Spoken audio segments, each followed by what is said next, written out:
السلام علیکم ورحمۃ اللہ وبرکاتہ نحمده ونصلی علی رسولہ الکریم اما بعد۔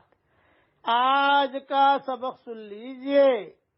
آج کے سبق کی سرخی ہے قرآن سے دوستی کیجئے، پارٹ نمبر 46۔ عطا ابن ابی رباح رضی اللہ رحمۃ اللہ علیہ کہتے ہیں کہ مجھے رسول اللہ صلی اللہ علیہ وسلم کا یہ ارشاد پہنچا ہے کہ جو شخص سورہ یاسین شروع دن میں پڑھے اس کی تمام دن کی حوائج پوری ہو جاتی ہیں۔ نمبر 2، ایک روایت میں وارد ہوا ہے کہ ہر چیز کے لیے ایک دل ہوا کرتا ہے، قرآن شریف کا دل سورہ یاسین ہے۔ جو شخص سورہ یاسین پڑھتا ہے حق تعالی شانہ اس کے لیے 10 قرآن کا ثواب لکھتے ہیں۔ نمبر 3، ایک روایت میں آتا ہے کہ اللہ جل جلالہ عما نوالہ نے سورہ طٰہٰ اور سورہ یاسین کو آسمانوں اور زمین کے پیدا کرنے سے 1000 برس پہلے پڑھا۔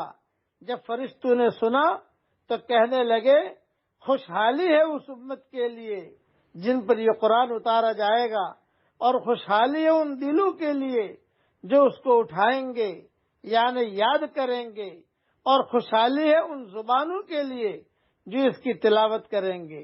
نمبر 4، ایک حدیث میں ہے کہ جو شخص سورہ یاسین کو صرف اللہ کی رضا کے واسطے پڑھے اس کے پہلے سب گناہ معاف ہو جاتے ہیں، پس اس سورت کو اپنے مردوں پر پڑھا کرو۔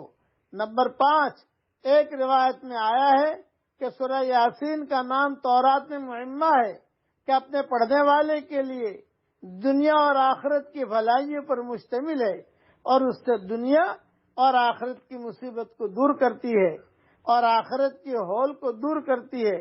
اس سورت کا نام رافعہ خافضہ بھی ہے، یعنی مومنوں کے رتبے بلند کرنے والی اور بے ایمانوں کے رتبوں کو پست کرنے والی۔ دوسرے بھی اس کے فضائل بہت ہیں، کل انشاءاللہ پڑھ لوں گا پارٹ نمبر 47 میں۔ یہ سارا مضمون اور اس کے سارے حوالے میں نے میری کتاب نئی جو 26 صورتیں آئی ہیں اس میں ڈال دیے ہیں، صفحہ 115 پر دیکھ لیے جائیں۔ اب پڑھیے میرے ساتھ، اللہم انی اسألک من فجاءۃ الخیر واعوذ بک من فجاءۃ الشر۔